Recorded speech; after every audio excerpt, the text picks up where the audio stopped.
West Virginia is the home to many strange things. It's home to Mothman. The Mothman was reported between November 1966 and December 1967, culminating in the collapse of the Silver Bridge, a disaster connected to him, that claimed the lives of 46 people. The Flatwoods Monster. Located in West Virginia, the legend of the Flatwoods Monster, also known as the Braxton County Monster, or Phantom of Flatwoods, is a creature said to have been observed in the community of Flatwoods, in Braxton County, West Virginia on September 12, 1952, after a glowing object crossed the night sky. The Snarly Yow. The Snarly Yow has been prowling the mountains near Harper's Ferry, West Virginia, since the early 1700s, since the first Germans moved in the upper Potomac Valley. Its descriptive name comes from Germanic words that describe a toothy mouth howl. The Snarly Yow is reported to materialize out of nowhere, change its size, and then vanishes. Legend has it that the beast lurks along old main roadways entering towns, posing a threat to travelers. It's most common in the Blue Ridge and South Mountain regions of West Virginia. The Grafton Monster. Some claim there's a creature prowling the woods. Since the 1960s, when sightings were at their pinnacle, the Grafton Monster has remained a legend. The man-like beast is claimed to be similar to a Bigfoot or skunk ape, standing between 7 and 9 feet tall and covered in light skin that is slippery like that of a seal, according to eyewitnesses. But when it comes to the paranormal, West Virginia has many ghostly places, but very few can come close to the Lake Shawnee Amusement Park. The amusement park, which is located on Route 19 between Princeton and Matawaka in West Virginia, operated from 1925 to 1966. But its history and dark past seems like something out of a horror movie. The first European immigrants came to Princetown, West Virginia in 1775, headed by Mitchell Clay. On the site that would ultimately become the Lake Shawnee Amusement Park, Clay and his family of 16 children worked together as farmers. In August of 1783, their seemingly secure new existence took a devastating turn. Clay's 2 children, Bartley and Tabitha, were attacked by tribesmen in the region while the men were hunting. Tabitha was slain while attempting to save her brother after Bartley was murdered. Then they abducted their younger brother, Ezekiel. Clay wanted vengeance, and killed a number of the tribesmen. Some people believe that these deaths have brought a curse onto the land. Since the incident, the property has been reported to be haunted. Then C.T. Snitto bought the land in 1926, and transformed it into the Lake Shawnee Amusement Park. He was completely oblivious of the site's terrible past. A large swimming pool, carnival rides, concession booths, a racetrack, a dance hall, occasional Wild West shows, and guest cottages were among the park's attractions. It immediately became a favorite family summer vacation spot. But things started to change. A mother left her son off at the park one morning when tragedy struck. Later that afternoon, she returned to find her son's lifeless body floating in the pool. The young boy got his arm caught in the drain pipe. After the tragedy, the pool's proprietors filled it with sand, to avoid any similar mishaps.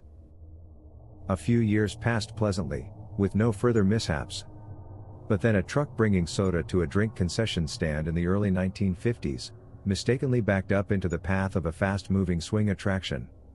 The young girl was killed when it crashed with one of the swings. The park was forced to shut in 1966 because of the fatalities. On July 6, 1967, the Mercer County Health Department declared that all swimming and recreational activities in Lake Shawnee would be suspended, until the West Virginia Department of Health issued necessary state health standards. The injunction ordered for the pool to be cleaned, filters to be installed, and trash to be removed from the area in general. In the mid-1980s, another effort to establish the park was made. This time, no one died, but the park failed to attract enough tourists to stay open. Following its closure, in 1985, Gaylord White, a former park employee, purchased the abandoned Lake Shawnee Amusement Park, with the intention of dividing the site and selling it as residential lots. His investing strategy, however, failed, when he discovered a number of Native American burial sites and artifacts. He reopened the amusement park instead, although it only lasted 3 years. Archaeologists determined that before any European immigrants came, 2 independent Native American communities occupied the region around Lake Shawnee. Marshall and Concord colleges, both engaged on excavating around the region in 1988.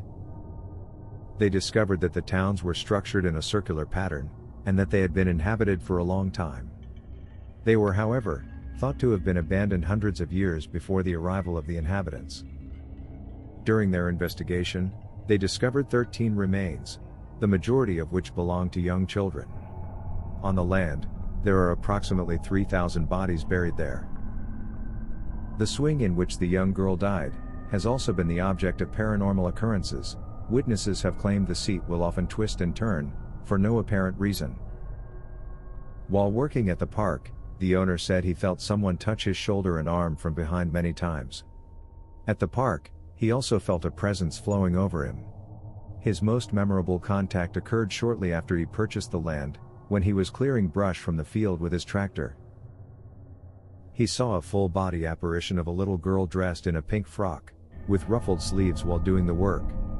White now suspects the girl of being the one who died on the swing ride. He parked his tractor and left it for her to enjoy, since she enjoyed watching it.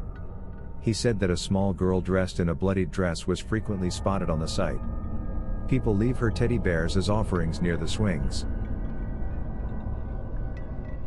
Near the ruins of the swimming pool, there is a blue ticket booth. When a guest entered the booth, he was forcibly pushed away. A customer accessing another ticket booth by the Ferris wheel was unable to exit, almost as if he was being held captive.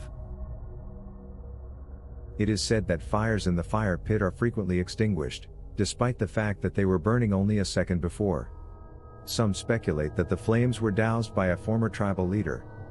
Chris White refers to the nearby trail as creepy, and he hates to walk on it. If you go all the way to the end of the route, you'll come to the gravestones of Bartley and Tabitha Clay, the 2 little children who were slain in 1783. Photographs taken at this location have revealed a strange mist, thought to be Ezekiel. During a National Geographic visit, one of the old paddle boats glided across the lake on its own, with no one on board. On the property sits an old gray school bus that belonged to Gaylord White's brother. It was bought from the Reston municipality. There have been photos of someone driving even after the park has closed, and it appears to be most active about 9:15 p.m. and during rainstorms. The park received attention in October 2005, as part of a TV network's Scariest Places on Earth reality show. While they sat there, a psychic who had been invited by the network to accompany them wanted to leave the site, because the spiritual energy was too intense. Because of their fearful feelings and anxiety, the TV show team would refuse to go to the amusement park at night. The Travel Channel named it one of the most terrifying places in America. The park was also featured on the paranormal TV series The Unexplained, which aired on the History Channel in 2019. In a 2021 episode of Portals to Hell with Jack Osborne, the park was also featured. It has also been featured on the Discovery Channel's Ghost Lab. The park's abandoned ruins are now regarded as one of West Virginia's most haunted locations. Private tours and ghost hunts are available to visitors. The lake also hosts an annual event called the Dark Carnival. We will put the link below. So what do you think of the Lake Shawnee Amusement Park? Let us know in the comments below. And as always, please like and subscribe.